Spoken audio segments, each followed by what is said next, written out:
E daí a gente vai falar hoje sobre esse ciclo de Krebs aqui. Vou comentar o que eu tinha mencionado na aula passada aqui.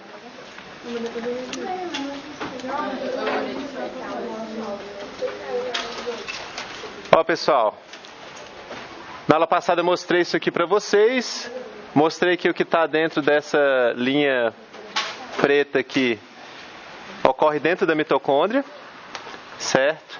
A gente, na aula passada, viu como que o complexo da piruvato desidrogenase, que é esse cara aqui, com várias subunidades, várias cópias de várias enzimas, 3 enzimas diferentes, como que essa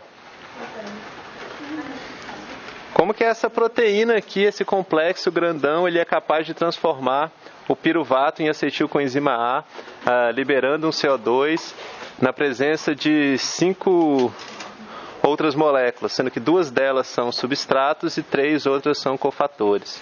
Dependendo de como você for, do livro que você for ver, eles podem, isso aí pode ter uma nomenclatura um pouco diferente, mas o básico é isso. Essa é uma reação que leva o piruvato a ser oxidado, né? Você tem a liberação de CO2 e a formação de acetilcoenzima A com a variação de energia livre bem negativa. Isso é interessante porque essa variação de energia livre negativa sugere que essa reação vai acontecer com uma espontaneidade muito grande. E essa molécula aqui, acetilcoenzima A, que também, como eu comentei com vocês, pode ser chamado de acetil ativado, o que acontece? Essa molécula aqui, nessa ligação aqui, você tem uma energia livre bem grande também. Então, a lógica é que nessa forma aqui, você já está partindo de um intermediário ativado, como que se essa molécula aqui tivesse uma variação de energia livre, não igual, mas próxima à variação de energia livre de uma daquelas ligações do ATP, certo? Entre os fosfatos. Então, bem legal, a gente viu isso aqui na aula passada, eu não vou ficar repetindo, temos a tiamina pirofosfato, o lipoato e o FAD. O mecanismo é esse aqui, comentei com vocês que é bem interessante, acontece 2 reações na subunidade 1 e nessa subunidade 2, 2 reações que envolvem o transporte dos átomos que vieram do piruvato, de forma covalente, né, eles ficam ligados na tiamina pirofosfato e nessa acil-lipoiolizina. Então esses átomos são transportados de uma proteína para outra. Isso aí acontece com aquele fenômeno de canalização do substrato, onde o substrato, na verdade, nunca se difunde para fora da enzima, ele sempre fica preso na superfície dessas subunidades dessa enzima. E depois a gente tem aqui uma outra subunidade que serve para você poder oxidar essa acil-lipoiolizina para ela poder novamente catalisar essa reação. Isso vai consumir o NAD+, vai gerar NADH. Beleza. Então, o complexo da piruvato desidrogenase vai ter como um produto um NADH também. Onde que isso aí vai estar acontecendo?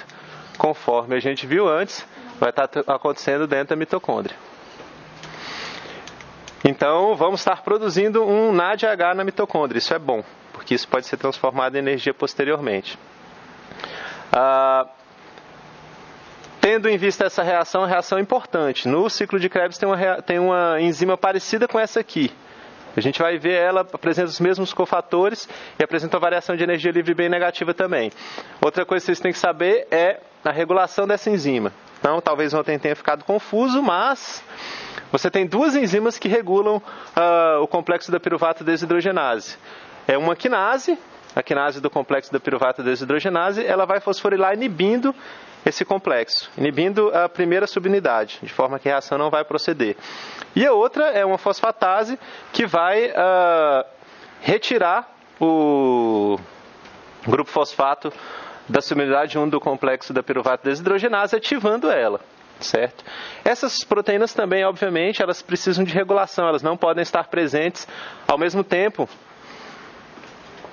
lá ativas. Por quê? Por que não pode? Porque vai ser um ciclo fútil. essa aqui vai estar utilizando um ATP para poder fosforilar o complexo, né? E essa aqui vai estar retirando esse fosfato. Então, elas são reguladas. O que é interessante que vocês saibam a regulação dessa piruvato desidrogenase quinase, que é ativada por moléculas que sinalizem que você já tem um alto nível de energia dentro da mitocôndria, ou seja, se você tiver altas concentrações de ATP, acetil-CoA e NADH, essa enzima aqui vai ser ativa e vai inibir o complexo da piruvato desidrogenase. Então você não precisa gerar mais acetilcoenzima A pelo complexo da piruvato desidrogenase, é isso que ela faz, gera acetilcoenzima A. Você não precisa gerar mais se você tiver muito. Então essa enzima vai ser inativada, certo? Dessa forma, o complexo da piruvato desidrogenase não vai estar ativo, porque ela vai ter sido fosforilado pela quinase.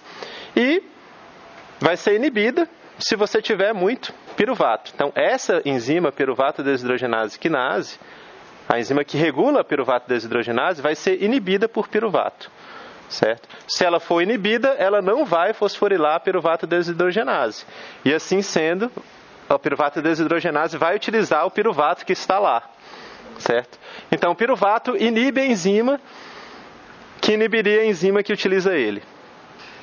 Beleza? É suave. Então isso aqui é o que eu gostaria que vocês soubessem sobre a regulação dessa piruvato desidrogenase. Nesse momento vocês já perceberam que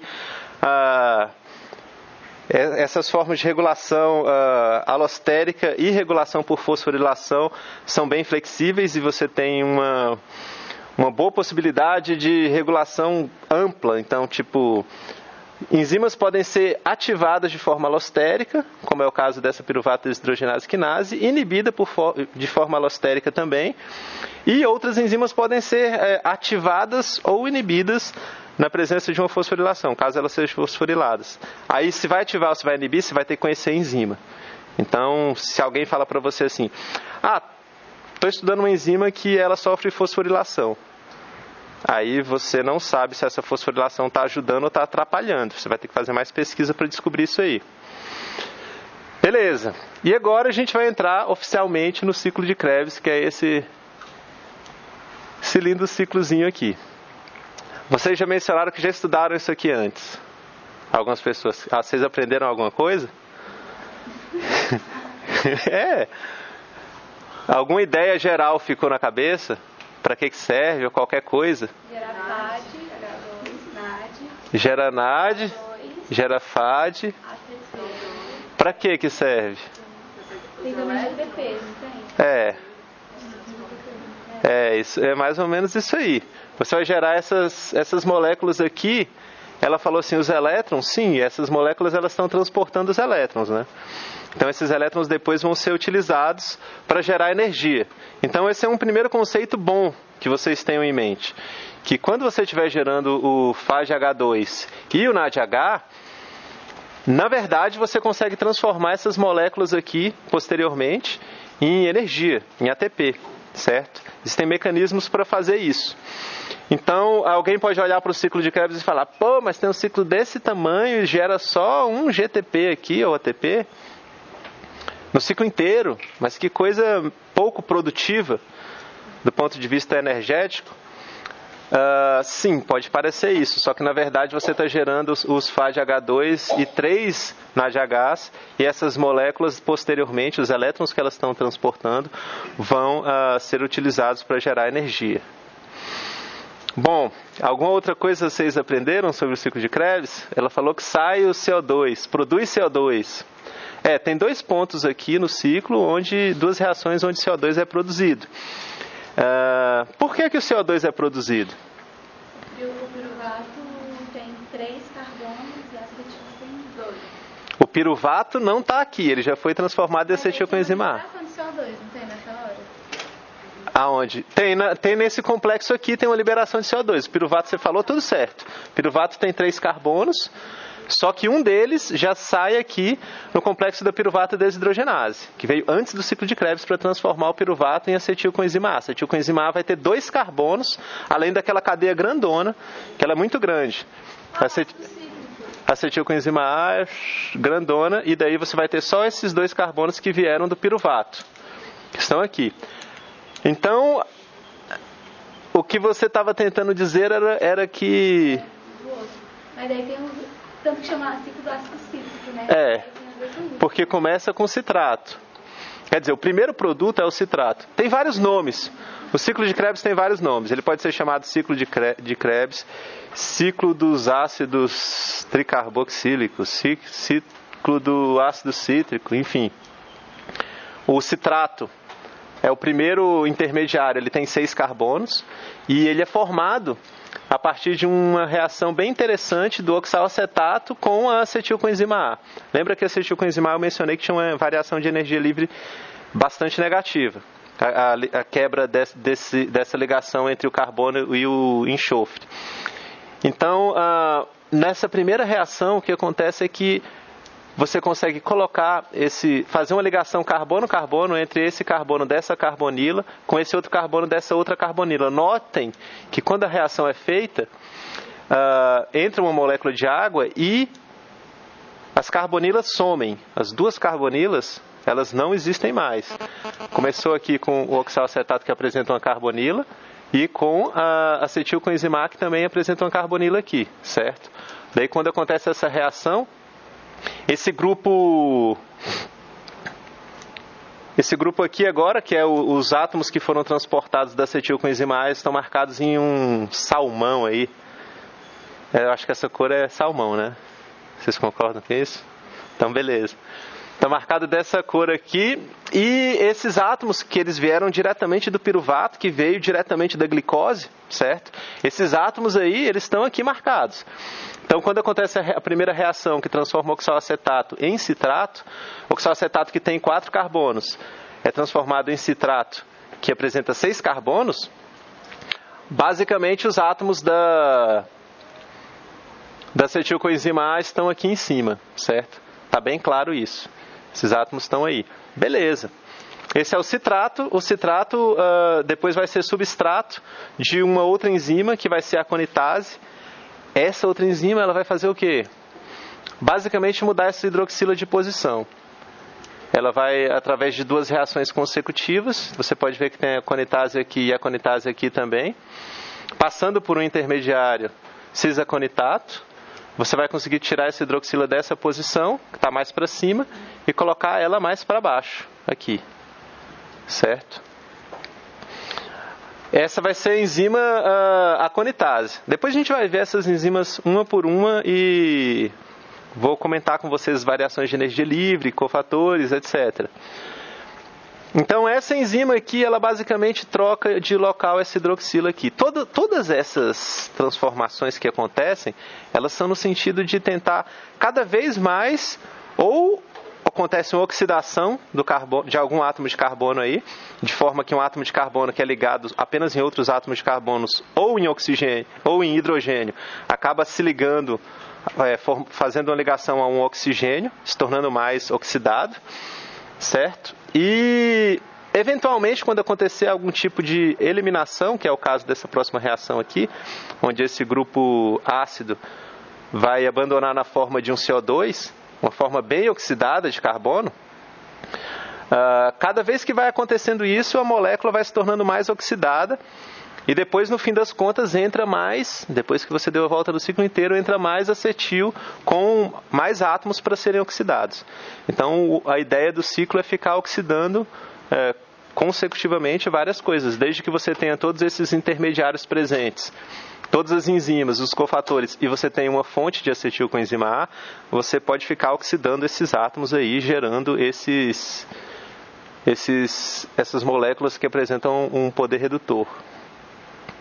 Bom, depois do citrato, do isocitrato aqui, você vai ter uma acetrato desidrogenase que vai tirar o CO2, sempre vai tirar o CO2, quase sempre ele vai sair de um grupo ácido, de um desses grupos COO-. Então é justamente esse grupo aqui que vai abandonar, e daí agora você tem o alfa-cetoglutarato.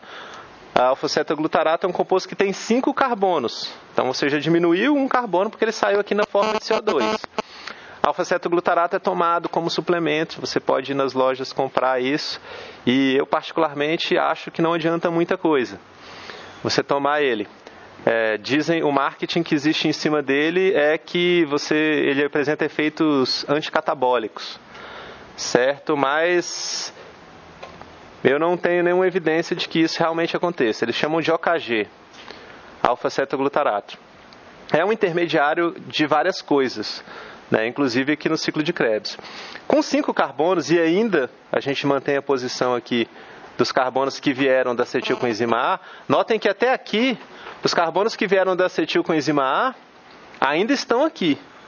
Você teve a eliminação de um grupo CO2, mas os carbonos que estão marcados em salmão ainda estão aqui, ó, certo? Eles não abandonaram ainda o intermediário. Aí esse alfa-cetoglutarato aqui, onde novamente, na hora que esse carbono, que esse CO2 foi eliminado aqui, não se iludam, aconteceu várias coisas. Apareceu um outro grupo ácido aqui embaixo, certo? Esse grupo ácido aqui que apareceu vem da onde? Vem justamente daqui. E você tem uma carbonila também que não existia antes, certo? Tem uma carbonila que não existia antes. Olhem aqui. Então já aconteceu oxidação. Um carbono ligado a uma hidroxila é menos oxidado do que um carbono ligado a uma carbonila. Então está sempre acontecendo oxidação, se você for parar para pensar nos átomos de carbono e nas ligações que eles estão fazendo durante o ciclo de Krebs. Logo depois aqui do alfa-cetoglutarato, você tem o complexo da alfa-cetoglutarato desidrogenase, que é muito parecido com o complexo da piruvato desidrogenase. Tem os mesmos cofatores, lipoato, tiamina pirofosfato, e também vai utilizar, só que em vez de utilizar a coenzima A, certo? Quer dizer, ele vai utilizar a coenzima A em vez de ser acetilcoenzima A. Então ele tem o mesmo substrato, ele apresenta essa mesma coisa. Ele vai, só não é o piruvato aqui, mas ele vai utilizar a coenzima A, vai utilizar o NAD+, todos esses cofatores, vai produzir NADH e não vai gerar acetilcoenzima A.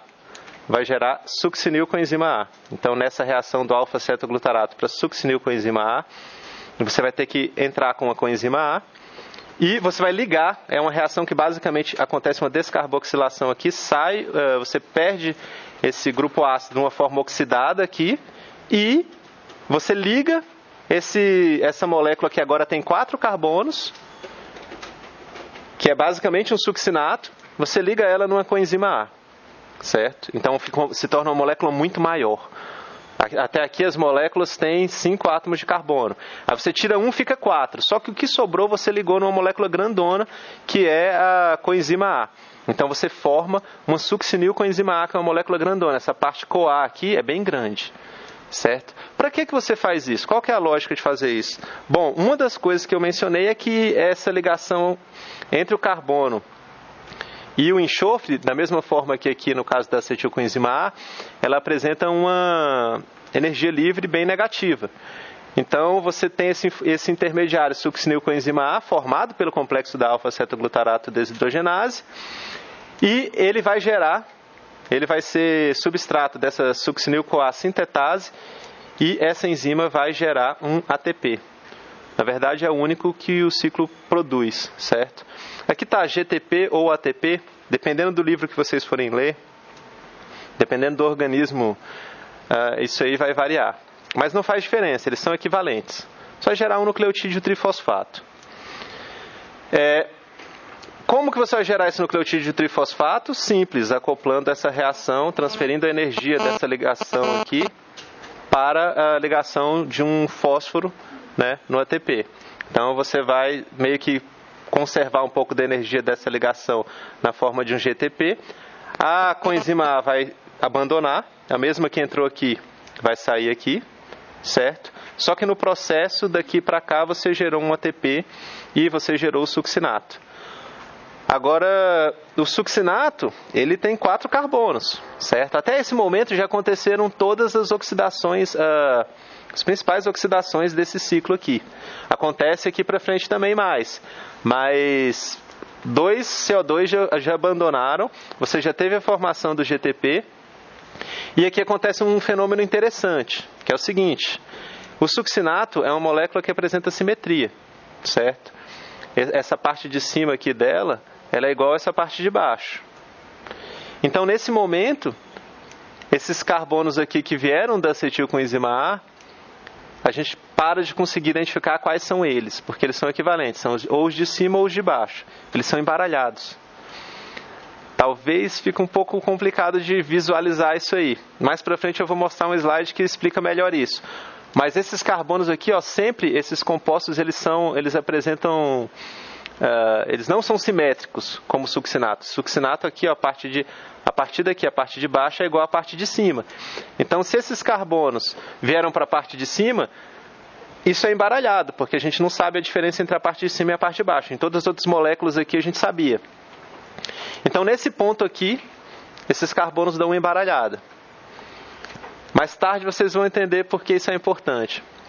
Bom, succinato, né, que foi produzido pela succinil-CoA sintetase, ele vai ser substrato da succinato desidrogenase e vai gerar o FAD, o único FAD que é gerado no ciclo.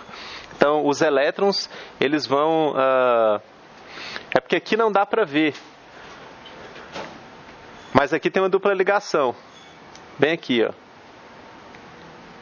Você tem uma dupla ligação. Nossa, é muito fraquinha. Mas aqui a gente tem uma dupla ligação. Vocês podem contar aí as ligações que o carbono faz e tudo mais.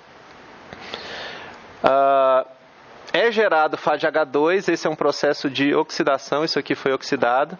O carbono estava ligado a cada carbono aqui, desses dois, estava ligado a 2 carbonos e a 2 hidrogênios.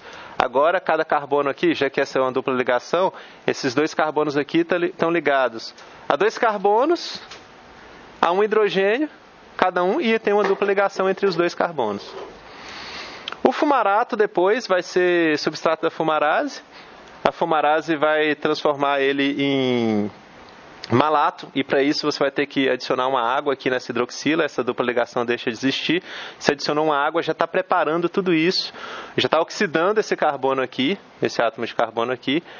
Na próxima reação, ele vai ser novamente oxidado para formar essa carbonila, pela malato desidrogenase, que também vai gerar um NADH. Então, do malato você vai gerar oxalacetato. Essa reação aqui é conhecida por vocês? Anteriormente, malato gerando oxalacetato e NADH. Pois é, já é uma reação bem mais que vocês já viram antes. Tentem se ligar dessas coisas. Então, o malato vai se tornar oxalacetato, que é o primeiro intermediário a ser utilizado no ciclo, e nesse processo, essa hidroxila vai se tornar uma carbonila, ou seja, esse carbono aqui, esse carbono 2 de cima para baixo, ele vai estar sendo oxidado, certo? Aí, depois que você tem o oxalacetato, fica fácil. Começa tudo de novo, você vem uma acetilcoenzima A, você utiliza os carbonos dela para formar o citrato e assim por diante. Eu comentei de uma forma geral as características desse ciclo. Ele não é tão complicado quanto pode parecer. São poucas enzimas e os intermediários, eles são... Assim, depois que você estuda um pouco, é mais ou menos intuitivo, né? Primeiro você começa com mais átomos de carbono, e os carbonos estão numa forma menos oxidada, e depois você vai tendo a redução dessa molécula até 4 átomos de carbono, com a perda de CO2, né? Os carbonos são eliminados sempre na forma de CO2, então daí que vem o CO2, né, da respiração, que você elimina e tal. E esses átomos de carbono, relembrando, que estão sendo eliminados na forma de CO2, eles vêm diretamente da glicose, que se tornou piruvato na glicólise e depois foi transformado em acetilcoenzima A pelo complexo da piruvato desidrogenase. E você gerou bastante moléculas que estão transportando elétrons, e esses elétrons posteriormente vão ser transformados em energia. Beleza? Algum comentário aqui sobre essa parte? Tá suave? Professor, Fale. ali na 6, por que oxida? Na 6 aqui? Ah, então, é porque aqui não dá para você ver direito, mas essa ligação aqui é uma dupla ligação, certo? Esse carbono aqui, ó, esses dois carbonos aqui, eles estão ligados a 2 hidrogênios cada um. Aqui agora eles só estão ligados a 1 hidrogênio. E estão ligados a mais carbonos, né? Se você for contar, vão estar ligados a 2 carbonos, só que um deles é dupla ligação. Isso é uma forma de oxidação. Você deixou de estar ligado ao oxigênio. Mas todas essas transformações são no sentido de modificar a ordem desses... O fumarato aqui é formado porque já é um pouco oxidado? Sim. Depois o malato vai ser mais oxidado nessa posição, esse átomo de carbono? Vai. Mas a lógica é você conseguir preparar essas moléculas para as próximas reações, de forma que você vai conseguir adicionar uma hidroxila aqui, se for um fumarato. Olha a similaridade do fumarato para o succinato. Aparentemente é bem parecido, né? Em número de átomos, você vai ter só 2 átomos de hidrogênio a mais no succinato. E no fumarato, 2 a menos. Mas aqui tem uma dupla ligação, que torna esses carbonos mais reativos. Esses carbonos aqui. De forma que você consegue, posteriormente, adicionar uma água neles. Adicionar uma hidroxila aqui e um H aqui. Ou seja, uma molécula de água. Ela entrou aqui, o H foi parar aqui, o hidrogênio veio parar aqui. Então, se você não tiver essa etapa aqui, formando o fumarato, que é um intermediário mais reativo, você não ia conseguir colocar uma hidroxila aqui no succinato. Pelo menos eu acho que essa é a lógica do processo. Então, essa é uma oxidação não tão grande, porque você não teve uma ligação de oxigênio literalmente, não é tão óbvia, mas é uma pequena oxidação que gera uma dupla ligação, torna esse carbono 2 aqui do fumarato mais reativo, daí depois a fumarase consegue adicionar uma molécula de água, oxidando de uma forma mais explícita esse carbono. Beleza? Entendeu? E aí, alguma dúvida mais? Tá de boa. Beleza. Ideia geral. Entre acetilcoenzima A, você precisa ter todos os intermediários. Se você não tiver um intermediário, o que acontece? Supondo que assim, você tem uma célula lá de boa, só que você não tem, por exemplo, succinato na sua célula. O que vai acontecer? Algum problema? Se não tiver succinato na célula, tem o resto tudo. Só não tem succinato. Temos algum problema aí? O que vocês acham? Não vai ter PAD, né? Então, pode parecer que tem, mas se tem todo o resto, tem oxaloacetato. Se tem oxaloacetato e tem acetilcoenzima A, você vai gerar o succinato. Faz sentido, né? Agora você vai falar assim, não, mas aí, como não tem succinato, quando você gerar o succinato, ele vai estar em uma concentração muito pequena, e daí a variação de energia livre dessa reação aqui vai ser pior, né?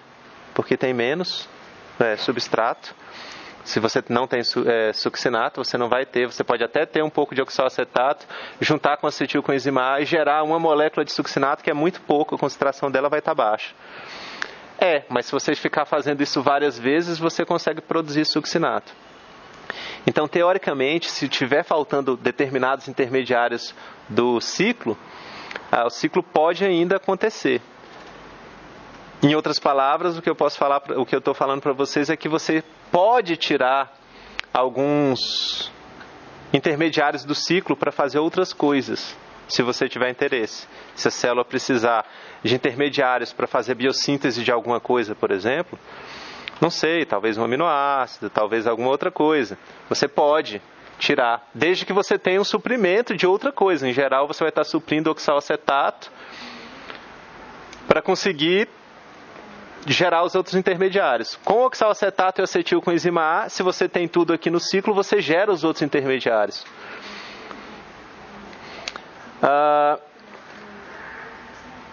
Em resumo, é isso. Você perde 2 oxigênios, você entra com 2 oxigênios, eles são eliminados, não são necessariamente os oxigênios que entraram aqui, os carbonos que entraram aqui, que vão ser eliminados na forma de CO2, certo?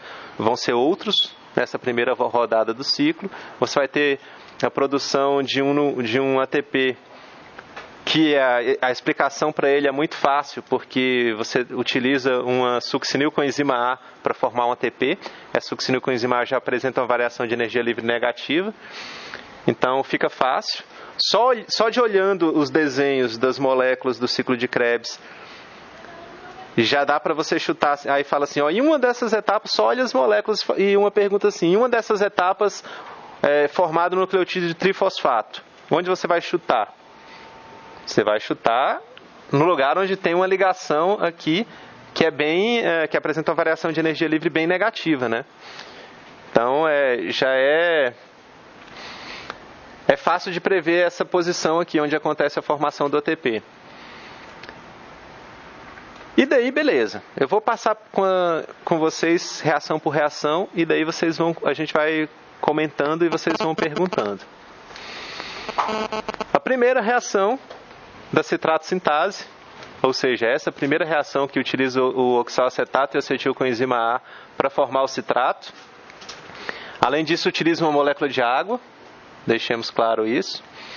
E novamente os carbonos aqui estão marcados em salmão, superfashion. Então a citrato sintase, ela vai basicamente adicionar, quebrar essa ligação aqui que apresenta uma alta energia e adicionar isso aqui nesse carbono. Esse carbono ele apresenta uma carbonila e esse aqui também. Os dois apresentam carbonila. E depois dessa reação, nenhum dos dois mais apresenta carbonila, certo? Apenas esse aqui tem uma hidroxila. Uma coisa que eu gostaria de chamar a atenção é a variação de energia livre dessa reação. Muito negativa. Por que é muito negativa? Alguém chutaria por que essa ligação é muito negativa? Por quê? Por causa disso aqui, né? Isso aqui quer dizer. Né? Exatamente, vocês estão certos, garotos. Essa molécula aqui, como eu mencionei, apresenta uma variação de energia livre bem negativa. Então ela impulsiona essa reação. Impulsiona essa reação para que ela aconteça de uma forma bem espontânea. É uma reação que vai acontecer, gerando citrato. Então, pode ter certeza que se você tiver a citrato sintase, oxalacetato e acetil com enzima A em concentrações apropriadas, a reação vai acontecer. A gente não tem uma ideia da cinética dela, mas a espontaneidade ela é bem favorável, como vocês gostam de dizer. Então, uma reação favorável dessa aqui para começar o ciclo é muito bom, né? Porque você já vai ter direto o início do ciclo sem problemas. Você não vai precisar de alguma coisa mais para frente que impulsione o ciclo nesse sentido. Já apresenta uma variação de energia livre negativa. O mecanismo dessa reação é bem complexo, não vou mostrar para vocês. A lógica é entender que basicamente o que vocês já entenderam, que essa ligação apresenta variação de energia livre muito alta, isso vai negativa, né? Isso vai propiciar com que essa primeira reação aconteça e ainda vai ter uma espontaneidade muito grande. Beleza, uma vez que a reação aconteceu, a gente tem citrato. O citrato ele apresenta 6 carbonos, 6 átomos de carbonos, 3 grupos ácidos. Eles são parecidos com o que vocês conhecem? Citrato.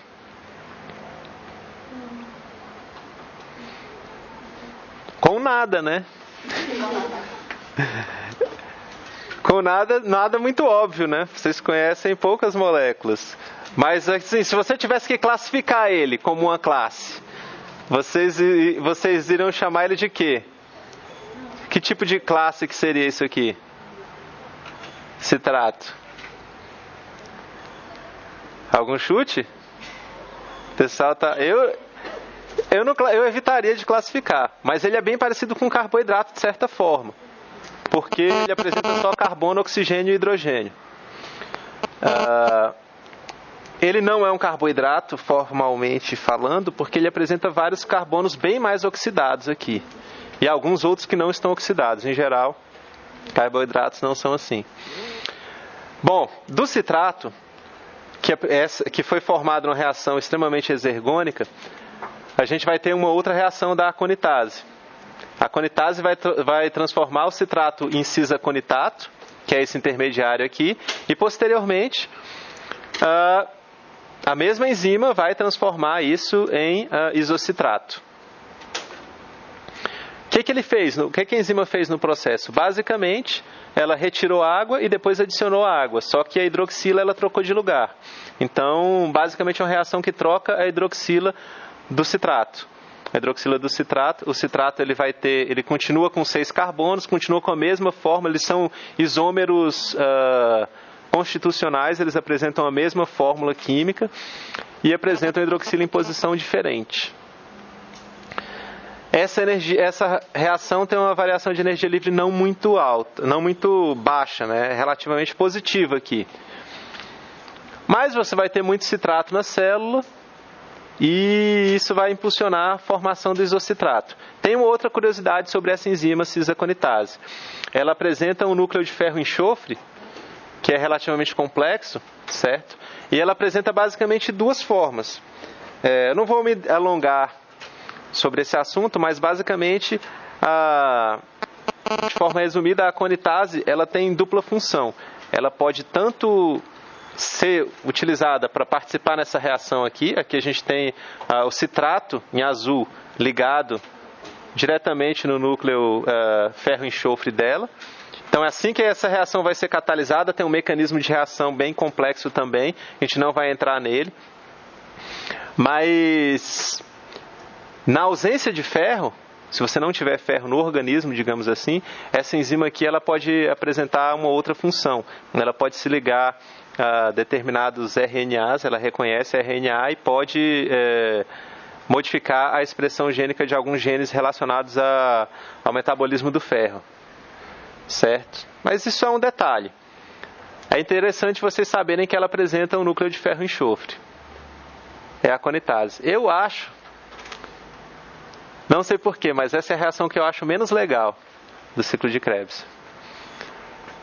Né? Depois de um tempo a gente começa a ter essas ideias, mas não acho essa reação muito legal não. Apesar de ter esse núcleo de ferro enxofre super fashion aqui, eu não curti muito não. Mas beleza, ela faz o papel dela que é gerar o isocitrato. Diga. Esse complexo de ferro enxofre que você falou, ele vai se ligar no organismo, vai modificar? Não é bem assim que acontece. Eu só estava comentando. Essa enzima, ela tem o complexo de ferro enxofre que é necessário para ela catalisar a reação de transformação de citrato em isocitrato. Beleza?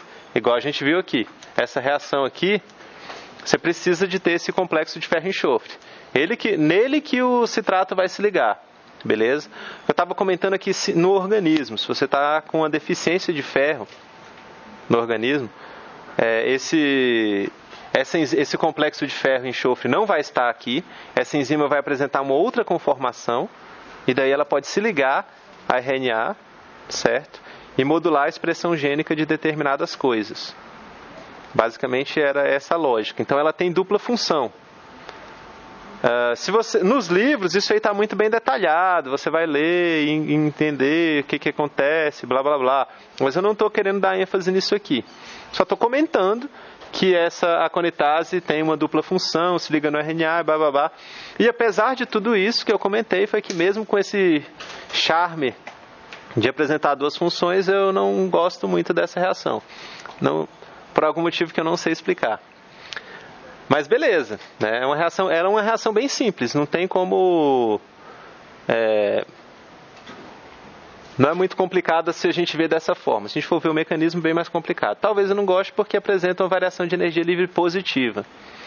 Então não é muito favorável. Mas eu não sei exatamente. Os seres humanos são assim.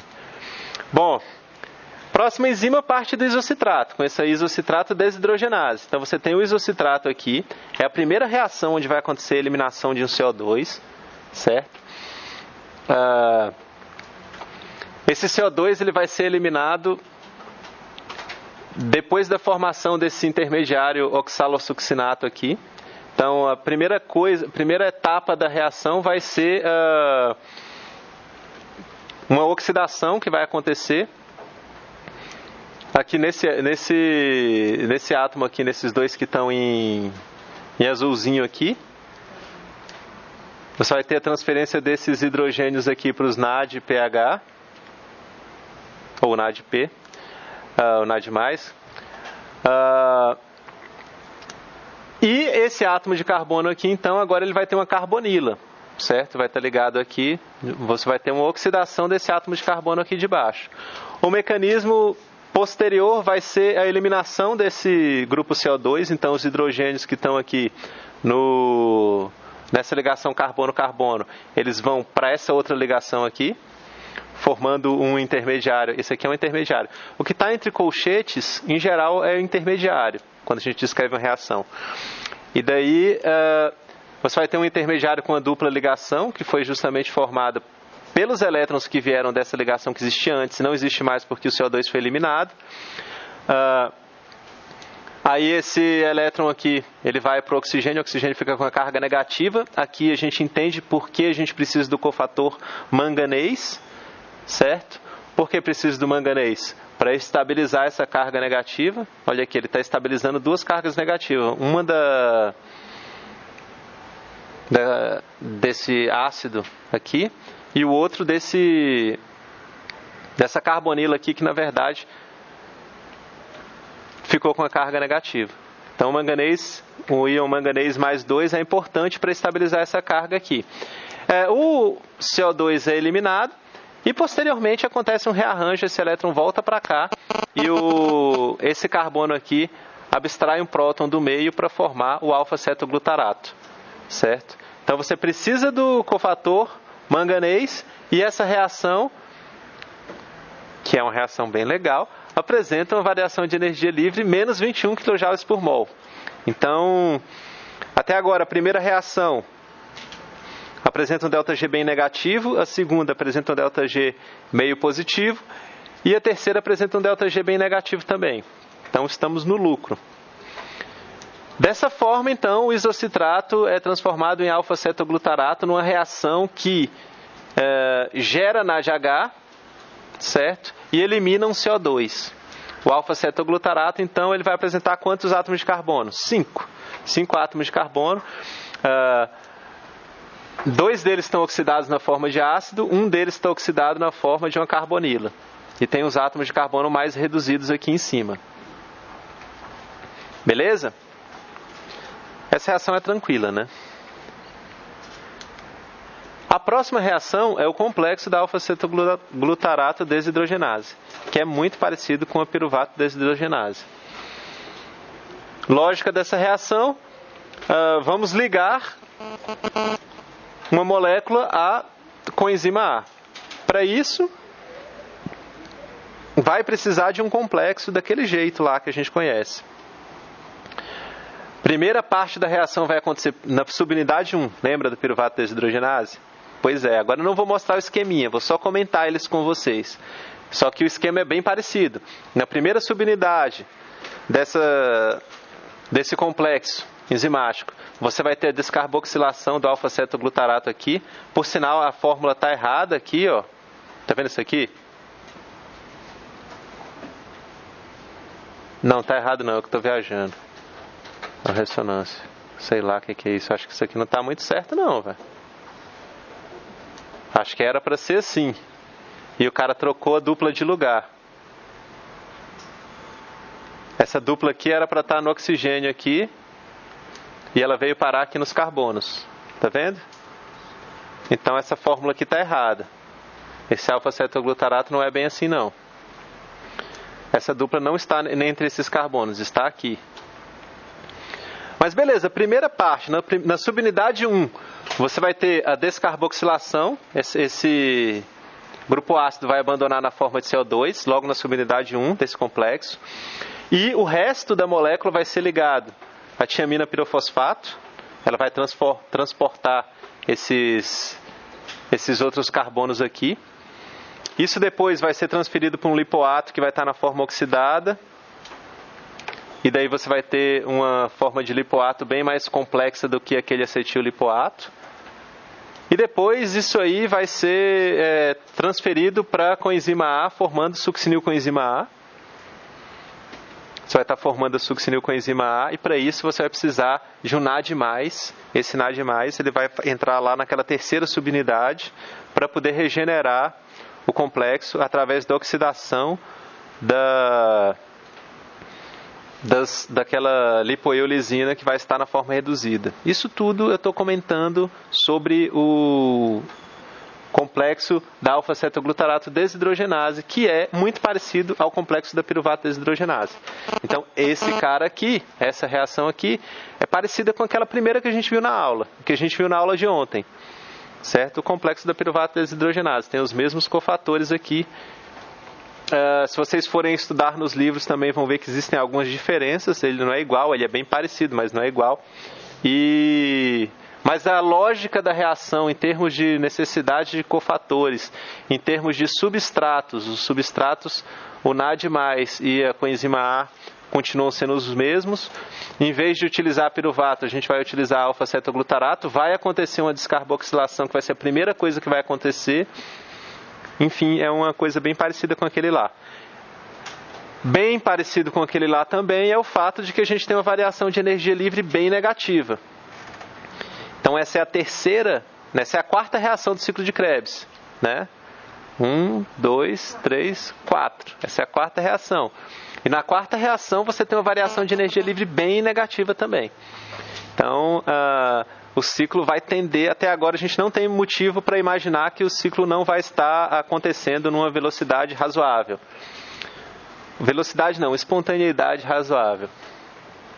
Beleza, esse é o complexo da piruvato, da alfa-cetoglutarato desidrogenase. Ele é o segundo local onde a gente tem a formação de um CO2, certo? O primeiro local foi aqui na isocitrato desidrogenase, formação de CO2.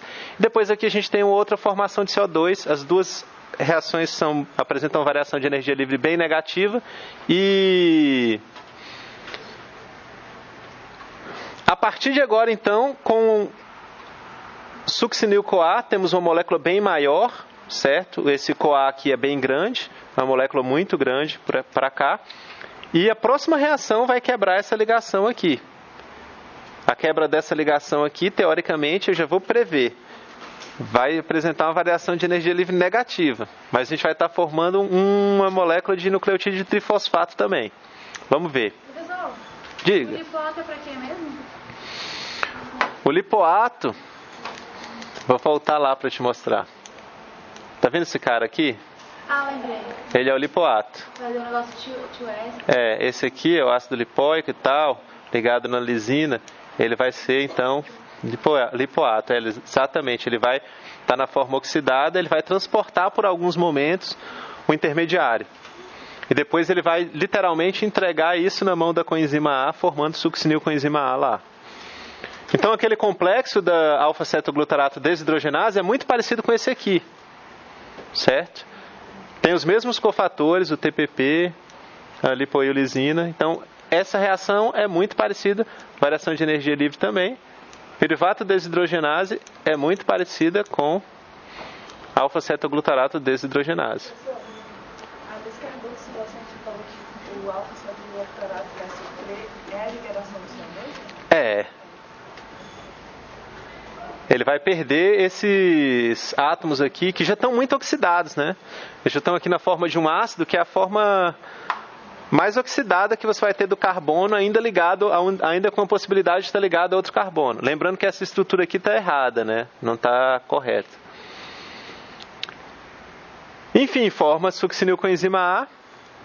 Essa succinil-coenzima A na próxima reação vai ser substrato da succinil-coenzima A sintetase e vai gerar um ATP ou um GTP, um nucleotídeo de trifosfato.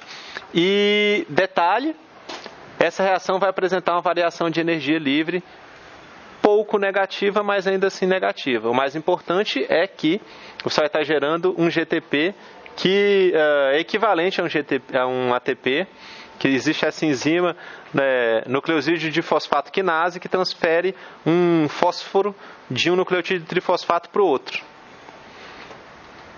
com a variação de energia livre próxima de zero. Então aqui a gente tem essa fosforilação a nível de substrato. O que seria isso aqui? Seria a formação de ATP, certo? Utilizando com uma molécula que transfere a energia livre do substrato para o ATP.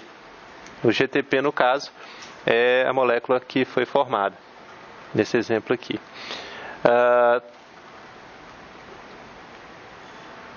Dificuldades nessa reação? Não, né? Nessa reação aqui, você já tem aqui todos os carbonos, eles estão ligados no succinilcoenzima A, essa ligação é quebrada. Quando essa ligação se quebra, você tem a formação de succinato. Succinato com 4 carbonos é formado, um GTP é formado, a coenzima A está livre. A coenzima A entrou aonde? Onde que ela entrou? Na reação anterior, entra a coenzima A para formar esse intermediário succinil-CoA, e essa coenzima A então vai ser liberada nessa reação, certo? Então ela serviu de transportadora de energia livre, né? Esse fosfato inorgânico, então, como um GTP, ele veio de um ADP, de um ATP? Não, ele veio do meio. Isso aqui é uma outra coisa, essa parte de baixo aqui, não confunda. A reação trata apenas daqui para cima. Esses dois aqui são substratos.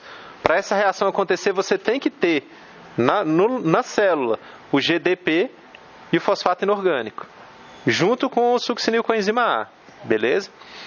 O que essa parte do slide aqui fala para vocês é o seguinte, porque aqui quando a gente vê o ciclo de Krebs, nesse exemplo aqui, a gente tem escrito GTP aqui nessa reação, essa reação que a gente está vendo. E tem entre parênteses ATP. E dependendo do livro que você for ler, em outras turmas no passado a gente já conversou, discutiu sobre isso aí, vai falar coisas diferentes. Mas a lógica é que você vai estar formando um nucleotídeo trifosfato. Pode ter ATP e pode ser GTP. E além disso, tem essa enzima aqui, nucleosídeo disfosfato quinase, que transforma um ATP em GTP e vice-versa. Certo? Você pode transformar um UTP, você pode transferir como que ela transforma? Ela transforma a base nitrogenada? Não. Ela não transforma, ela não pega um G e transforma num A. Ela faz o seguinte, ela pega um ATP e um ADP, quer dizer, um ATP e um G, no caso um GTP e um ADP, e transfere o fosfato de um para o outro. É isso que essa enzima faz. Aqui está a reação que ela catalisa. Então essa é a succinilcoenzima A sintetase. Ela é uma enzima que apresenta variação de energia livre próxima do zero, pouquinho negativa. Lembrando que essas são variações de energia livre padrão. No fim das contas eu vou mostrar para vocês as variações de energia livre reais, as que a gente observa realmente nas condições celulares. Beleza, próxima reação vai utilizar o succinato. O succinato é aquele composto que eu falei que é simétrico. Desse lado de cima ele é igual ao lado de baixo, o que não acontece com os outros intermediários. O succinato ele vai ser transformado em fumarato, numa reação que apresenta variação de energia livre próxima de zero. E daí, o que acontece nesse processo? A formação de um NADH2. Esses carbonos aqui sofrem oxidação, e daí você tem a formação de um FADH2. É uma reação muito simples. Esse composto ele continua com as características dele, mas você nota que aqui esses grupos estão em cis.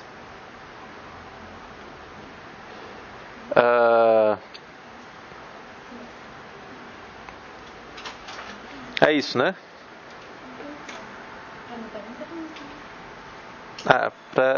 Na verdade está em trânsito, foi mal. Eu troco as palavras. Mas depois vai ter um slide para mostrar isso para vocês. Justamente esse aqui.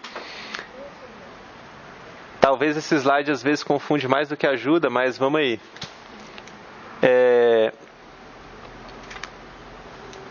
Esse malonato aqui, certo? É um outro composto que não tem nada a ver com o ciclo de Krebs, beleza?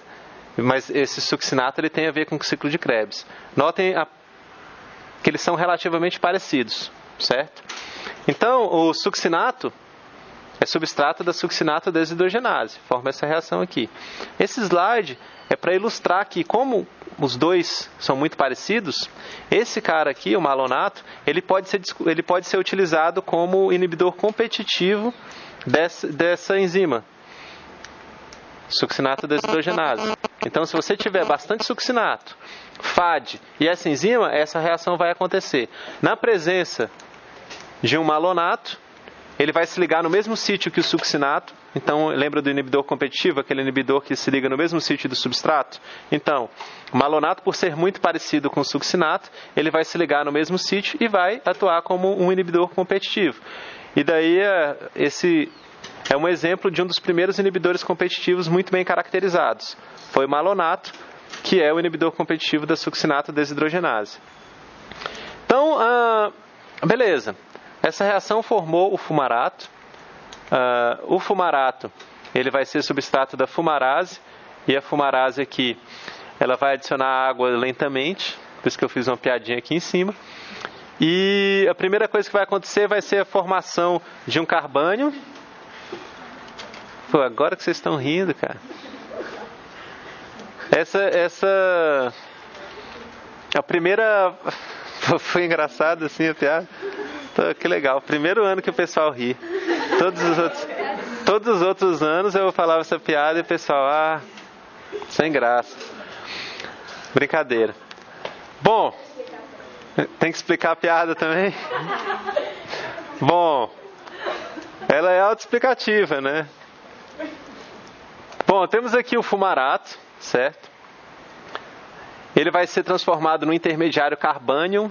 Na primeira aula de vocês eu mostrei a importância dos carbocátions, dos carbânions, blá blá blá, rapidamente, eu comentei isso rapidamente. E aqui você tem um exemplo de um carbânion, um carbono com carga negativa, certo? Esse aqui é um estado de transição, um exemplo de um estado de transição. Lembra que na aula de enzimas a gente ouviu falar em estado de transição? Estado de transição tem uma geometria diferente, é como se fosse um estado de maior energia. Pois é, você tem a formação desse estado de transição, e depois você tem a adição de um hidrogênio justamente no carbono do carbânion. Puf! Ele é adicionado aqui e forma o malato, certo? Então, do fumarato, você tem o malato. Se a gente for olhar a reação geral, a gente vai ver que fica parecendo que é basicamente uma adição aqui de uma molécula de água inteira, mas isso aí vai acontecer por partes. A variação de energia livre também é próximo de zero, certo? É negativa, mas isso aqui é próximo de zero. Vai variar, vai depender muito das condições lá onde isso está acontecendo. A hidroxila vai ser adicionada diretamente nesse carbono aqui embaixo. Posteriormente, você vai ter a adição de ou seja, os dois elétrons que estão nessa ligação aqui acabam indo para cá, certo? Você vai ter a formação desse carbono negativo, um elétron fica com a hidroxila aqui, o outro vem para cá, fica negativo, ocorre a formação do carbânio. Esse carbânio, ele interage com esse próton aí e forma finalmente o malato. Então, o malato, vocês já conhecem ele da onde?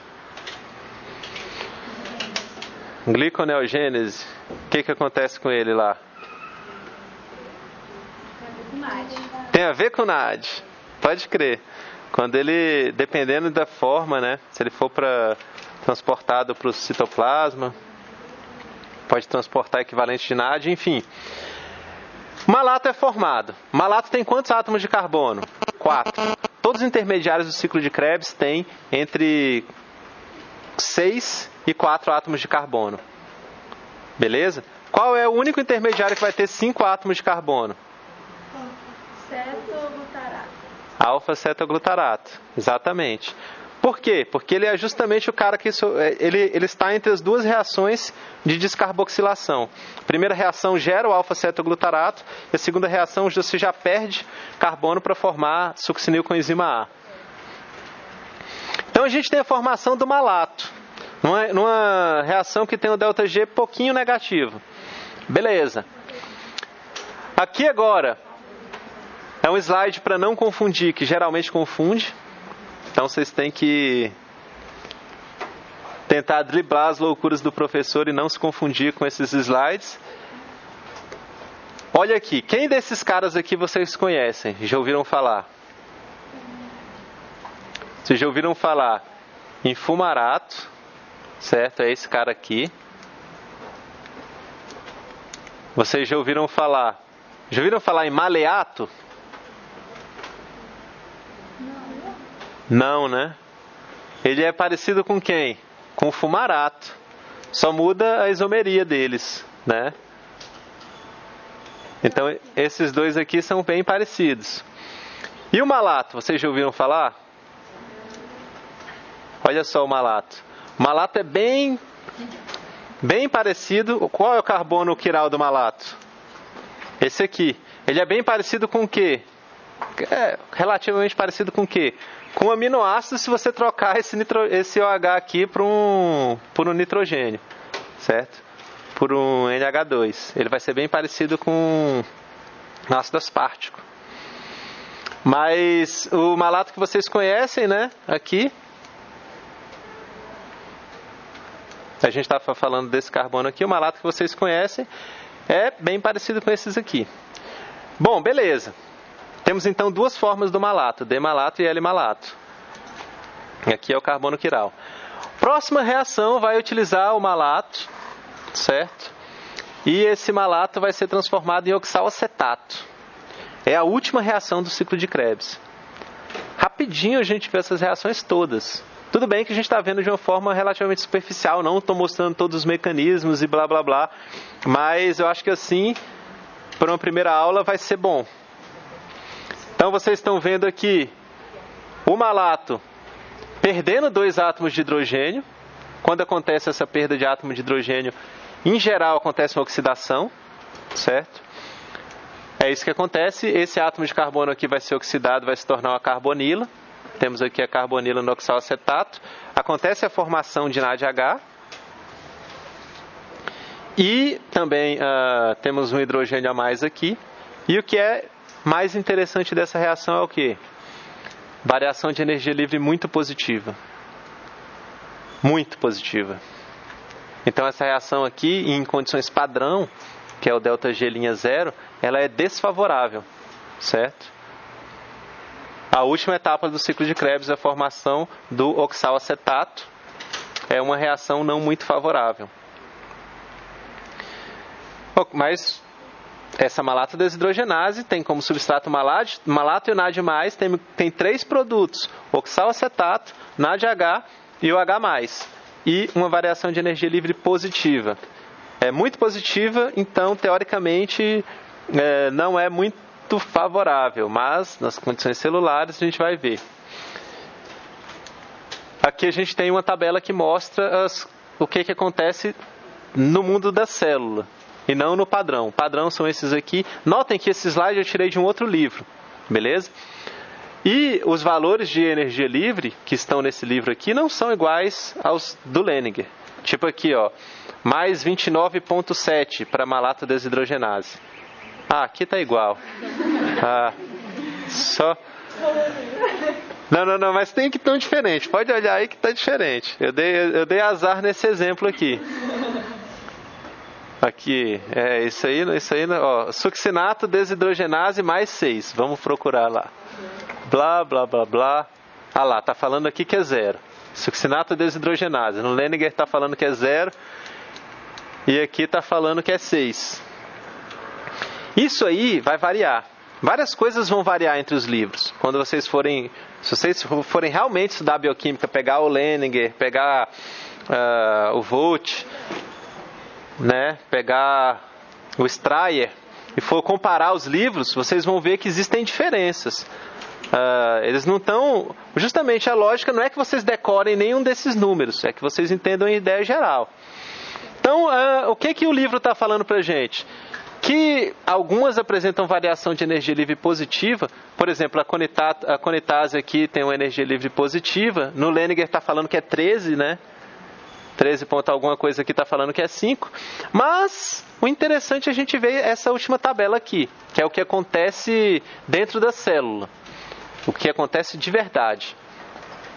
E a gente vê que dentro da célula essas reações 2, 5, 6, 7, 8 elas estão próximas do equilíbrio, certo? A variação de energia livre delas é próximo de zero, aproximadamente zero em todas. Então, o que impulsiona um ciclo? O que faz com que o ciclo de Krebs realmente aconteça com uma espontaneidade favorável? Essas 3 reações aqui: citrato-sintase, isocitrato-desidrogenase e o complexo da alfa-cetoglutarato-desidrogenase.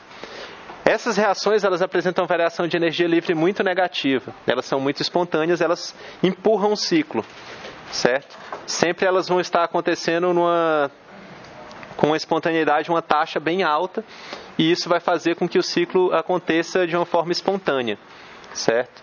Então, essas reações, elas são necessárias para que o ciclo vá acontecer.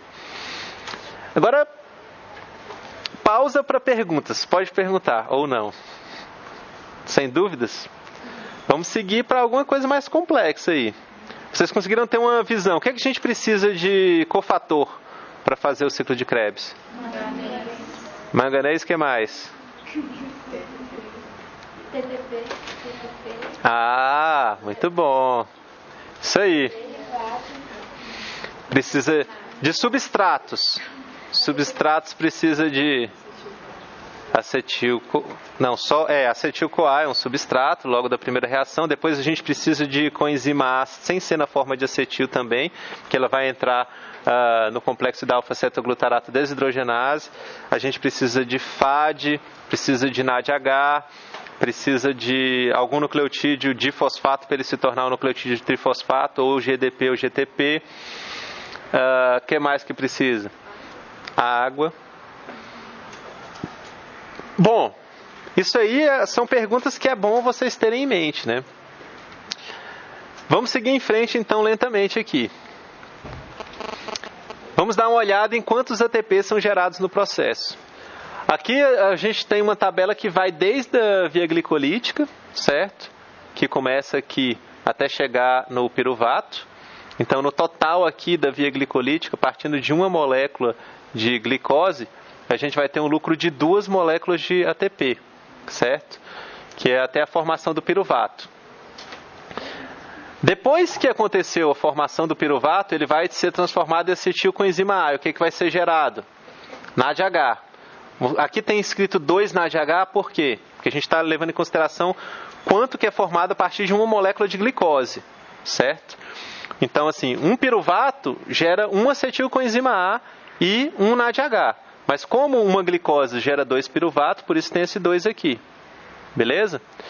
E depois você tem essas outras reações aqui. Olha o tanto de NADH que é gerado. ATP ou GTP.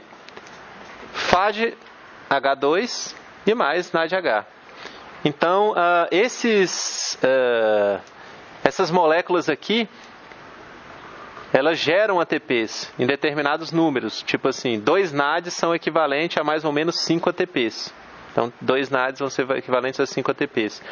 Esses 2 FADHs vão ser equivalentes a 3 ATPs. Então, aí vai depender, isso aí vai ser equivalente a onde? Não vai ter um banco lá onde o cara vai trocar um NAD por um ATP. Vai ter um outro processo que a gente vai estudar posteriormente. Vocês vão ver com a professora Hélida, porque em algumas poucas semanas não mais darei aula para vocês. Momento de saudade, né? Oh. Não, mas até lá a gente vai aprender muita coisa. Então, essa tabela aqui dá para vocês uma ideia da quantidade total de ATP que vai ser formada por moléculas de glicose, certo? Isso no caso da oxidação, né, dessa molécula de glicose. Então, é bastante ATP, certo? Bastante ATP. A gente tem que conseguir lidar com as moléculas que são formadas nesse processo. Quais são as moléculas que são formadas no processo? CO2. Então, a gente vai ter que expelir elas. Então, você vai ter que estar respirando para poder fazer isso aqui, senão vai ter problemas. E, principalmente, você vai ter que estar respirando para poder absorver oxigênio. E o oxigênio ele vai lidar com todas essas moléculas aqui, porque senão isso aqui tudo vai ficar acumulado na célula e nunca vai se tornar ATP, certo? Esses elétrons que a gente está transportando nessas moléculas aqui, essa é a grande ideia, é uma das grandes ideias da bioquímica, entendeu? Que você tem que ter em mente. E talvez seja até interessante voltar no slide lá da segunda aula, para tentar entender isso. Que essas moléculas aqui, de NADH, elas transportam elétrons. Elas transportam elétrons. Nessa ligação entre o NAD e o hidrogênio, elas transportam elétrons. Depois esse hidrogênio é soltado na forma de um próton, de um H+, e sobram 2 elétrons. Esses elétrons aí, eles são utilizados depois, em última análise, eles vão ser transportados para o oxigênio, transferidos para o oxigênio, no processo de respiração celular, e daí esse oxigênio vai se tornar água, e daí o NADH vai se tornar NAD+, exatamente. Bom, então é interessante saber que essas moléculas transportam elétrons e que isso aqui vai ser utilizado na etapa posterior. Massa. Agora, aquilo que eu tinha comentado anteriormente, que o que acontece com o grupo, com os átomos do acetil? Da acetilcoenzima A. Exatamente, será que aqui eu tenho outro exemplo? Tenho. Então, o que esse slide aqui está falando para vocês? Que o acetil não é oxidado a CO2 até o segundo round. Fica parecendo algum tipo de jogo com rounds. Vou explicar para vocês. Esse aqui é uma forma reduzida de explicar, de mostrar o ciclo de Krebs, onde esses intermediários interessantes são formados, e as reações que a gente tem interesse são essas duas aqui. O que eu estou falando para vocês basicamente é o seguinte: no primeiro round, ou seja, na primeira rodada desse ciclo, você vai entrar com esses átomos aqui que estão em salmão. Eles vão se ligar aqui, beleza, eles estão marcados aqui porque essa molécula aqui, ela não apresenta simetria, então a gente sabe que esse grupo CH2CO aqui, ele está aqui em cima, e depois ele vem aqui para baixo, ele vem para cá, é eliminado o CO2 aqui, só que é esse outro de baixo, esses aqui não são eliminados, certo? Do alfa-cetoglutarato, ele é transformado em succinil-CoA, elimina também esses átomos aqui, esse carbono na forma de CO2, e esses em salmão não são eliminados, então eles deram já quase uma volta no ciclo aqui, ó, e eles continuam aqui ligados no succinilcoenzima A. Quando acontece essa reação, que transforma a succinilcoenzima A em succinato, esse composto aqui ele apresenta uma simetria. Então, se a gente pintasse isso aqui de salmão, e a gente virasse de costas e virasse de novo, a gente não ia saber se era esse de cima ou de baixo, porque ele roda, certo? Olha as ideias do professor. Pois é. Então, nesse ponto, acontece embaralhamento dos átomos de carbono. 50% dos átomos que vieram, se a gente tiver tipo um mol desse succinato que foi produzido a partir do ciclo de Krebs, na primeira rodada. 50%, a gente colocasse eles orientados assim, 50% ia estar para cima, 50% ia estar para baixo. Ia estar bagunçado isso aí. Isso aqui a partir desse momento a gente não consegue mais identificar esses átomos, certo? Experimentos foram feitos utilizando a acetilcoenzima A marcada radioativamente para poder saber disso. A partir daqui, ó, esses átomos estariam 50% em cima, 50% embaixo. Beleza. Aqui também, aqui também, aqui também. Então, 50% estaria aqui em cima, 50% aqui embaixo. Aí, na segunda rodada, entraria um acetilcoenzima A aqui em cima. E esses átomos aqui, 50% deles vieram da rodada passada, né, da acetilcoenzima A. E daí, nessa segunda rodada do ciclo, vai ser eliminado aqui 2. Esses 2 eles estavam aqui embaixo, 50%, 50%, 50%, 50%, aí já saiu um aqui e saiu outro aqui. Então, na segunda rodada, só na segunda rodada, 50% dos átomos que vieram de um acetilcoenzima A vão ser eliminados. Entenderam a lógica? Ou ficou confuso? Faz sentido? Na primeira rodada do ciclo, esses átomos eles estão em posições bem definidas, eles não são eliminados. Acontece a eliminação de CO2, mas não são eles, certo? Eles são diferentes. Aqui é embaralhado, 50% fica aqui em cima, 50% aqui embaixo. Porque esse composto ele apresenta simetria, a gente não consegue mais identificar onde esses átomos estão. Depois que eles foram embaralhados aqui, beleza, 50% está em cima, 50% está embaixo. Então 50% está aqui, 50% aqui. Entra um acetilcoenzima A em cima desse grupo aqui, e esses aqui, que seriam 50% das moléculas, vão sofrer aqui a descarboxilação e aqui também.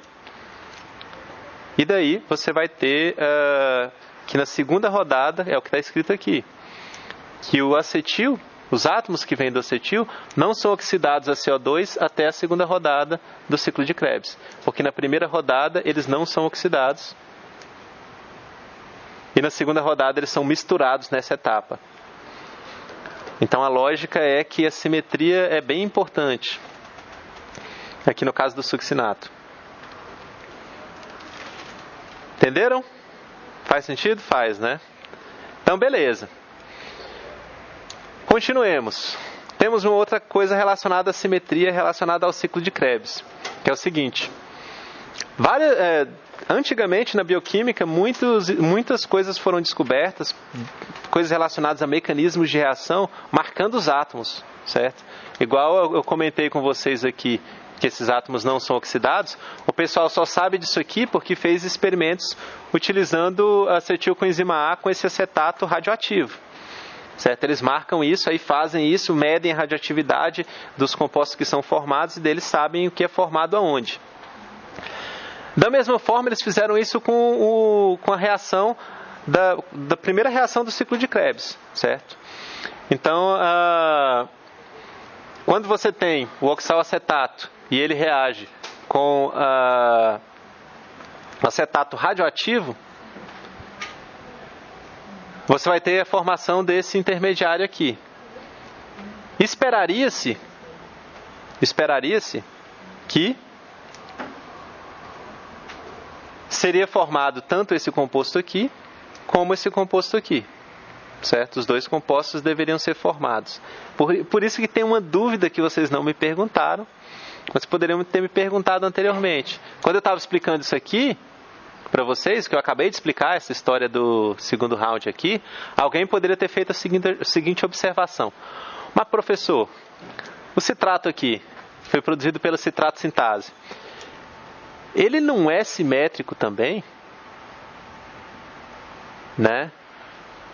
Aqui você vai ter que a parte de baixo e a parte de cima são bem parecidas, né? A gente não poderia dizer que isso aí é simétrico também?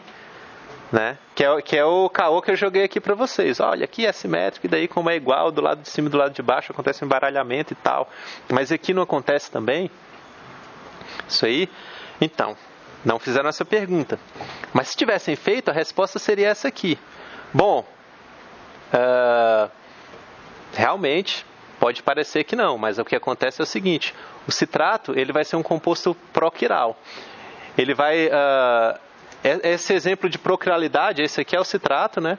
Esse exemplo de proquiralidade, ele vai ser visto quando você tiver esse composto, citrato, interagindo com enzima, certo? Como que ele vai interagir com essa enzima? Da seguinte forma, ele tem dois grupos iguais, né? Então esse carbono aqui, ele não é um carbono quiral. Como está marcado com o vermelhinho aqui, ou seja, são radioativos, são diferentes, poderia-se dizer que é um carbono quiral. Mas no citrato normal, ele não é um carbono quiral, certo? Porque tem dois substituintes iguais. Aí fizeram esse experimento utilizando marcação radioativa e viram que só um dos intermediários é formado. Só esse intermediário aqui é formado, esse intermediário de baixo não é formado. Como que acontece isso? Simples, o sítio ativo da enzima, mesmo apesar desse citrato não ser quiral, o sítio ativo da enzima apresenta uma certa quiralidade, impõe restrições estereoquímicas na ligação desse citrato no sítio, de forma que, se você imagina um citrato nessa forma aqui, só vai ter uma forma, se a enzima apresentar 3 sítios diferentes para esses substituintes, só tem uma forma desses substituintes se ligarem no sítio, certo? Que é essa forma aqui. De forma que, aparentemente, na hora dessa interação com essa enzima, o citrato vai se comportar como se ele fosse quiral. Por quê? Porque na hora de você ligar esse cara num sítio dele, primeiro você liga aqui, depois você vai ligar esse cara que não tem outro igual, tem que ligar aqui. Isso impõe que você tenha que ligar esse substituinte aqui, aqui. E daí ele vai se comportar como um composto quiral. Entenderam? Vagamente. Nada. Pode crer. Essa parte aqui é meio difícil de entender mesmo. Mas esse slide, esses dois slides, eles ilustram essa característica do citrato. E é uma outra característica. Quiralidade é uma coisa muito complicada, na verdade. A gente estuda superficialmente e tal, mas pode ser... Tem exemplos em química orgânica e tudo mais, muito complicado, certo? Tem muita coisa para complicar isso aqui. Isso aqui é uma coisa que um conceito que vocês estão conhecendo, dessa proquiralidade. Uma molécula que não é quiral, mas que pode reagir de forma específica, porque a enzima vai impor restrições, vai impor que aquele composto se ligue apenas de determinada forma, com determinados grupos orientados de determinada forma no sítio ativo, conforme a gente está mostrando nesse esquema aqui.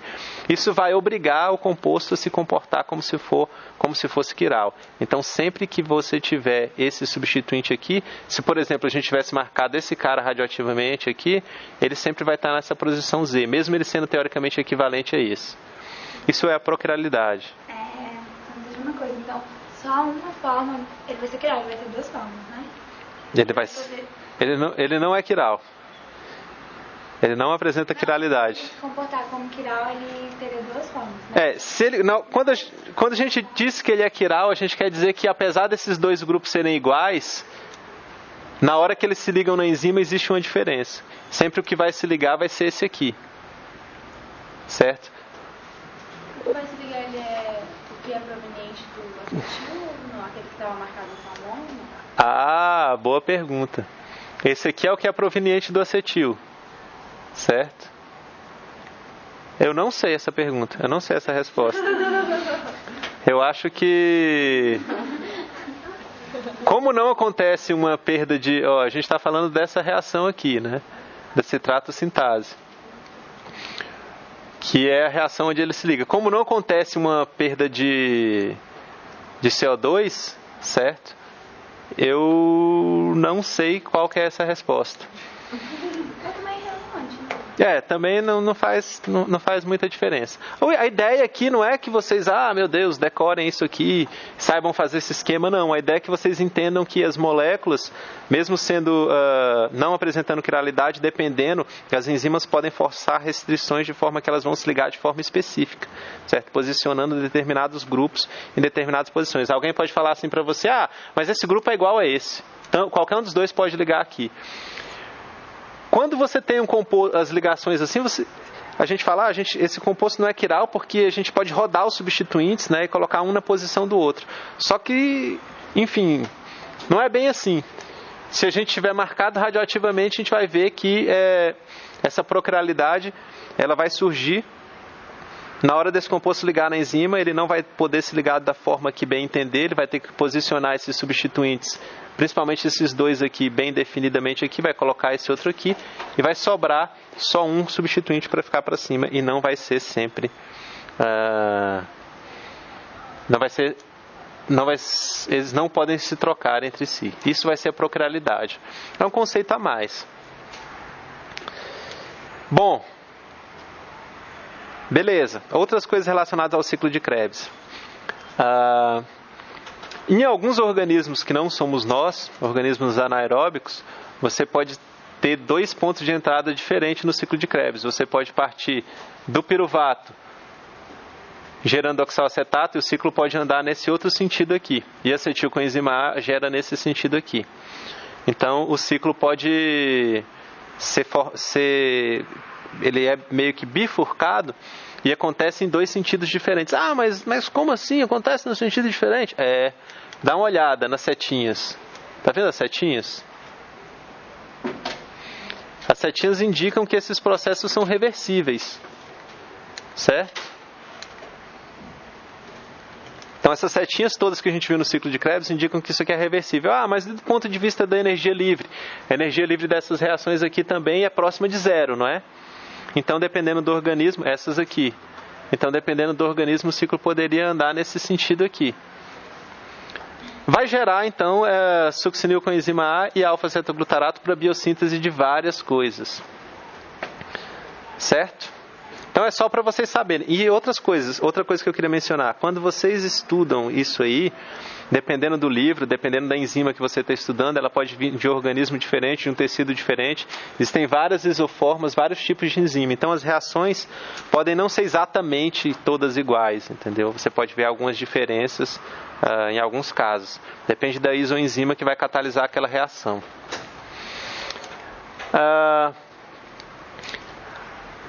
Uma coisa que eu já tentei jogar a semente dessa ideia é que o ciclo de Krebs é uma via anfibólica, certo? O que significa isso? Significa que ele pode fornecer precursores para outras vias, certo? Então esse conceito bem interessante de vocês terem em mente, vocês vão ver isso em outros lugares da bioquímica. O que é uma via anfibólica? Uma via anfibólica é uma via que, no caso aqui, essas setinhas vermelhas estão indicando, ela pode gerar intermediários para que você utilize esse intermediário em outro lugar, certo? Exemplos clássicos são o succinil com a enzima A, aqui no caso do ciclo de Krebs, para fazer várias coisas interessantes como o grupo M. O alfa-cetoglutarato também, você pode gerar aminoácidos a partir dele. E o oxalacetato, você também pode gerar algumas bases nitrogenadas a partir dele, certo? Então, temos aqui um exemplo de via anfibólica. A via, ela pode produzir pode retirar substrato para fazer outras reações. Eu tinha comentado com vocês que... Perguntado assim, se eu tirar o alfa-cetoglutarato do ciclo de Krebs, o que vai acontecer? Lembra? Fiz essa pergunta superficialmente. Nesse caso aqui, quando a gente vai utilizar, por exemplo, o citrato para fazer ácidos graxos ou outras coisas, a gente vai precisar repor isso, né? De alguma forma. Então, assim, não vai ser assim, toda vez que a gente estiver acontecendo o ciclo de Krebs, o alfa-cetoglutarato vai ser utilizado para fazer aminoácidos, o succinil-CoA vai ser utilizado para porfirinas e assim por diante. Não, isso não vai acontecer, só em determinados momentos metabólicos que você vai precisar de, por exemplo, produzir grupo M em determinado tipo de célula apenas e tal, e daí você vai retirar o succinil-CoA do ciclo de Krebs para fazer isso. Como que você vai repor esse succinil-CoA? Qual que seria a lógica disso? Essa lógica vai com outro nome meio complicado, são as reações anapleróticas. São essas reações que estão marcadas aqui em vermelho, que são reações que repõem intermediários do ciclo de Krebs. Então você tem esses pontos onde intermediários podem sair do ciclo de Krebs para outras vias, e existem os pontos onde intermediários podem ser repostos, certo? Você pode repor intermediários. Um exemplo clássico é qual? O piruvato pode se tornar oxalacetato. Lembrei de uma piada. Os caras do semestre passado chamaram o oxalacetato de oxalacetato. Isso vocês riram, viu?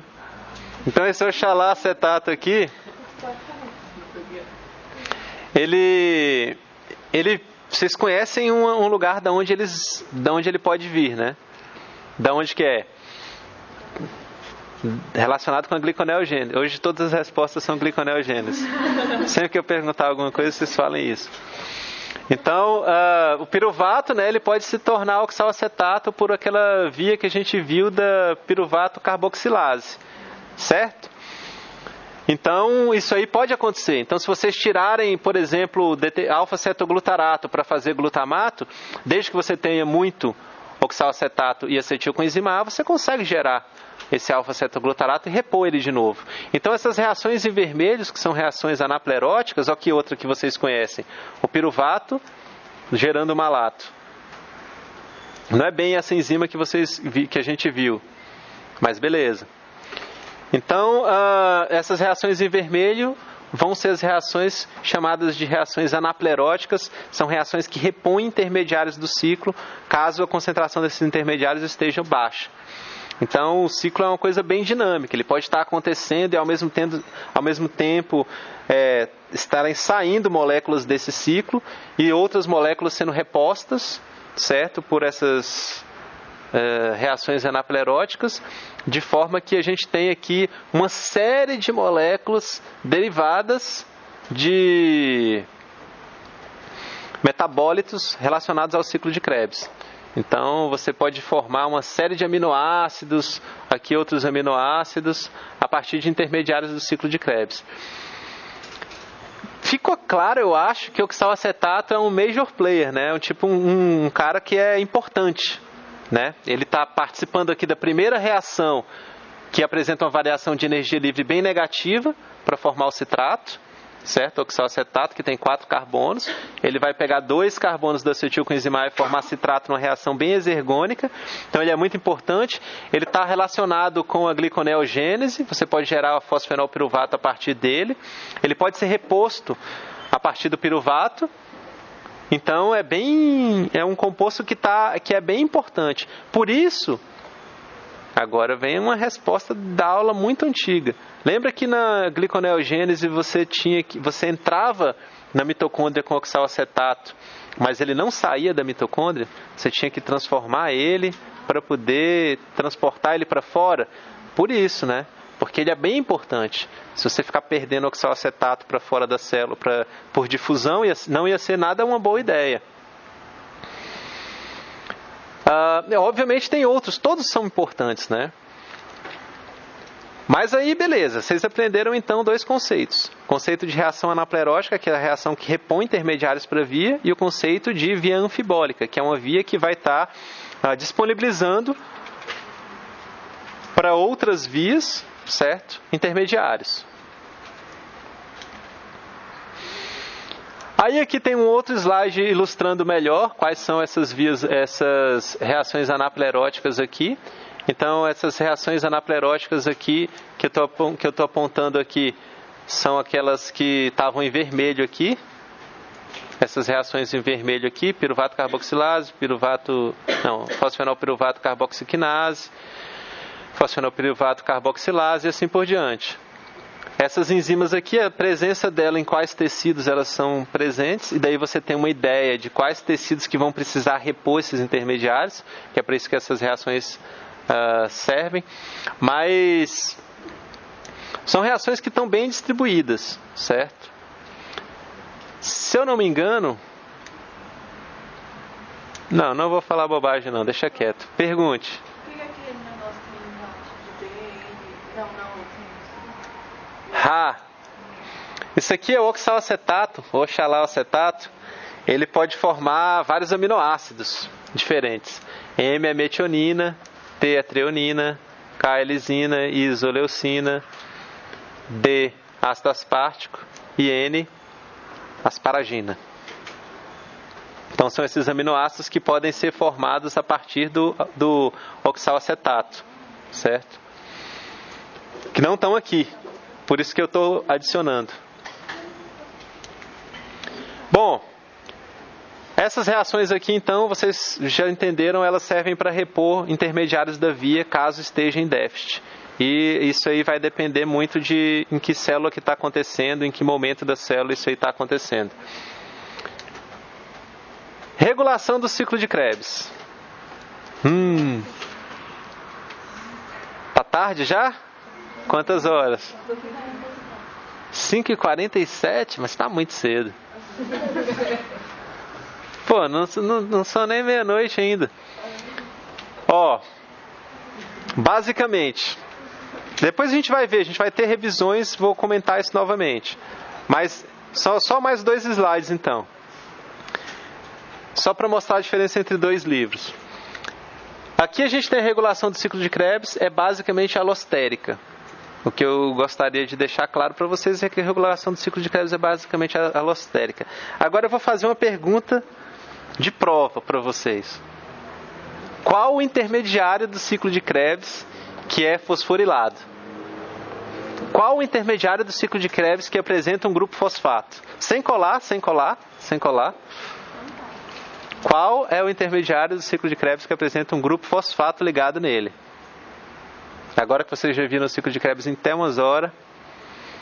Deve ser da cisterna. Ninguém vai chutar? Que ele é muito famoso. E a energia dele é muito negativa. Não, vocês têm que lembrar dos desenhos das moléculas, cara. Vocês têm que lembrar dos desenhos das moléculas. Não tem nenhum intermediário do ciclo de Krebs fosforilado que apresenta o grupo fosfato. Certo? Nenhum. Olha que fácil. Nenhum intermediário do do ciclo de Krebs apresenta um grupo fosfato. Certo? Isso é bem interessante. Ao contrário da via glicolítica, onde todos os intermediários apresentam um grupo fosfato, nesse caso aqui não temos. Então tenham isso em mente. A regulação vai acontecer principalmente de forma alostérica, onde você tem o vermelhinho com X, está indicando que esses compostos, por exemplo aqui, o NADH, succinil-CoA, citrato e ATP vão estar inibindo essa citrato sintase, e onde está em azulzinho, verdinho aqui, está indicando que o ATP vai estar sendo um modulador alostérico positivo dessa enzima. Então, em vários locais acontece regulação. Eu não vou necessariamente pedir para vocês decorarem onde que acontece regulação por o quê, mas é interessante vocês notarem uma coisa. A regulação faz sentido. Geralmente você vai ter inibição por compostos que sugiram que a célula está com um alto conteúdo de energia, certo? Geralmente o que vai estar inibindo vai ser ATP, NADH, ATP, succinil-CoA, NADH, moléculas que sugerem assim, olha, se tem muito disso aqui, a gente já tem energia pra caramba. Vamos fazer alguma coisa com essa energia primeiro, depois a gente gera mais. E o que vai ativar vão ser moléculas que sugiram para a célula, que indiquem para a célula que ela está com um conteúdo de energia baixo, que ela precisa acelerar isso aí para gerar mais energia, gerar mais NADH, gerar mais ATP. Então vão ser moléculas como ADP, AMP, coenzima A, que não estiver ligada a um succinato e nenhum acetil, certo? No caso aqui ADP. Então moléculas que sugiram que a célula tem um alto conteúdo de energia vão estar inibindo essas enzimas. E quais são as enzimas que vão estar sendo inibidas? Quais são as enzimas? As que apresentam variação de energia livre muito negativa. Sem dúvida, olha só. Primeira reação, variação de energia livre muito negativa, inibida ou ativada, regulada. A segunda não. A segunda reação da aconitase é chatona. Lembra que eu falei para vocês? Não gosto dela, ela nem é regulada. Você vai ter a outra reação da isocitrato desidrogenase, que é bem regulada aqui também, porque tem uma variação de energia livre bem negativa. E a reação do complexo da alfa-cetoglutarato desidrogenase também vai ser regulada, e isso aí vai ser importante porque ela apresenta uma variação de energia livre bem negativa. Então, massa, né? Compostos que sugiram que a célula está com muita energia vão inibir esse processo para que a gente não precise de energia, vamos gastar o que temos primeiro. E compostos que sugiram que a célula apresenta baixo conteúdo de energia vão estar ativando, né? Vão estar sugerindo que esse ciclo aconteça com uma velocidade, com eficiência melhor. Vamos ver o que um outro livro nos diz sobre isso. Essa figura aqui, se não me engano, é do Leninger. Essa aqui eu acho que é do Vogt. Notem que não é a mesma coisa, certo? O Vogt, por exemplo, não está nem falando da regulação dessa primeira enzima aqui, ao contrário do Leninger que está falando aqui. O Vogt está falando aqui, ó, que o complexo da piruvato desidrogenase, ele vai ser inibido por ADP. Quer dizer, não, vai ser estimulado por ADP. E aqui no Leninger está falando AMP. Entendeu? Nos dois casos eles estão falando mais ou menos a mesma coisa, mas os livros eles podem ser diferentes. Aí vocês não se assustem, o livro está errado, não, isso aí depende. Depende da bibliografia, depende de uma série de coisas. Mas a lógica é que sempre compostos que sugiram que a célula está com conteúdo de energia muito alto vai estar inibindo essas reações, e compostos que sugerem que a célula precisa de mais energia vão estar estimulando essa reação aí. Beleza? Então tá bom, vamos parar por aqui Já deve ter dado tempo aí. E amanhã a gente continua.